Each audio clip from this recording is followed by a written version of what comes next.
Hello and welcome to Brand X Reviews, and it's now 2015, so as I said in my Back to the Future 2 review, we are now living in the future as it was kind of depicted, but not quite as depicted. This is something that I collected from, it was a tie-in from the film Back to the Future 2, and it was something that I bought shortly after the film came out. So I got it in the UK where I live. So it's not too rare, and it's not something that is difficult to pick up even now, and it's not expensive either. I think I've seen these on Amazon and eBay for just a few pounds, a few dollars basically. So if there's something that you want to get, just have a look and I'm sure you'll be able to find ones. Now, the cars were sold separately. It was, as I showed you at the beginning of the video, just before the video rolled, I don't have the original packaging. That was just something I kind of downloaded from the internet, but it was marketed as this was the Action Hoverport and these were the Action Hover cars. It was done by Texaco, or it was done as a promotional thing for Texaco specifically. So I assume that they sold these at Texaco garages as well back in the day. It's not where I got mine. I just got it from a cheap shop. It's probably imported from the USA. But as I say, the cars were sold separately, so those were Action Hover cars.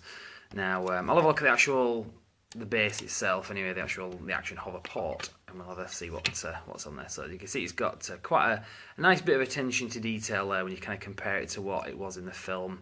When you saw it, it did have this kind of a thing going on when Marty walks out of the alleyway. This is one of the first things he sees. And he looks up and this thing's kind of moving around like that. It does move around, but it's kind of getting a bit stiff with age, but that's the underneath of it. Let's do a kind of a 360, just going around. So you can see that's just the back of it. These are all stickers on here. Those are stickers. This is actually paint work. And on the underneath of the thing, it just kind of say who it was made by. So you've got Racing Champions, copyright 1989, UCS and Amblin, that's a studio, made in China, promotion by Action Products Incorporated.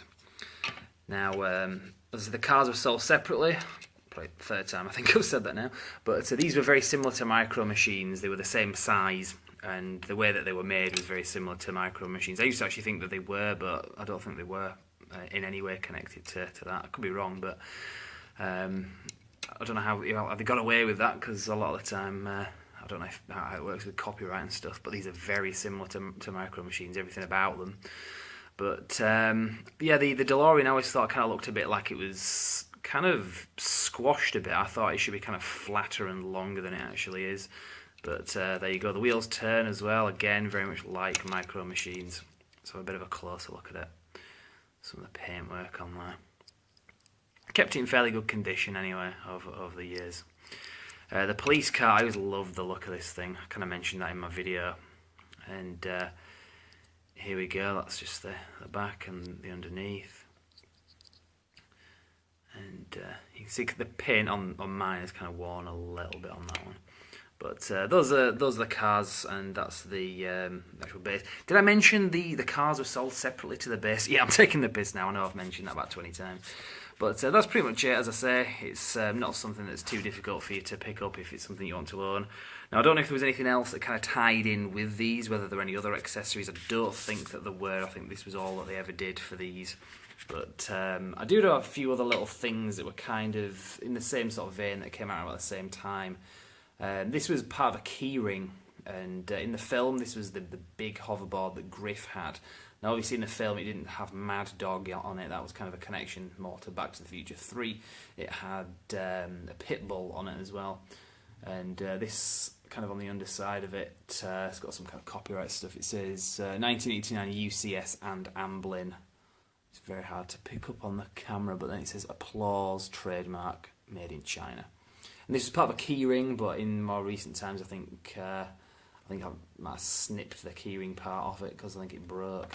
So it just kind of looks good on my shelf now. I also had a pen as well, which I think was done by Applause as well. Let's have a look at the writing on it. So it's got the Back to the Future 2 logo, and there you can see it was done by Applause trademark, and there's a bit of information on there. And this one obviously used one of the hoverboards from one of the cronies. All it has wheels on it as well, which is a bit weird. But I do also remember there was a DeLorean one of these as well that I think the pen was black rather than blue, and it did have this flame thing, but on the front it was the DeLorean. I don't actually have that anymore. There's something that kind of came off like that, so it was pretty cool. Because I remember with the DeLorean one, you could kind of play with it and stuff. It kind of attaches back on like that. And it's a clicky pen, so once that's on, you just kind of do that, and it brings the thing out like that. But these pens they were really bad. I remember back in the day, very few of them actually worked. Well, the ones that I had anyway. So that was that. I don't know if there was any more. Like I said, I do remember the DeLorean one, but those are the only few that I was able to get my hands on. I think I got them all in the same shop. There used to be a kind of a cheap shop in town, a bit like Poundland kind of place, that you could get things like this from. So all these years later, it's still kind of a collector's item, to me anyway. So, as I say, if there's anything else that you know about these toys, if there's any others in this collection, as I say, I don't believe there are, but if there are, let me know. And check out the Back to the Future 2 review. Sorry, the Back to the Future 2 Amiga 500 game review. I'm not reviewing the film, it was just the game. Thought I'd do that today because today is the 1st of January 2015, so we're now living in the future, as I say, as was shown in the film where you got to see these things. So I did show these briefly in the game review, so I thought I'd do a full-on review about it. But that's pretty much it. There's only so much you can say about these things, so if you want to see any more kind of related videos, go to brandxreviews.com, and I guess we will see you next time. Thank you very much for watching.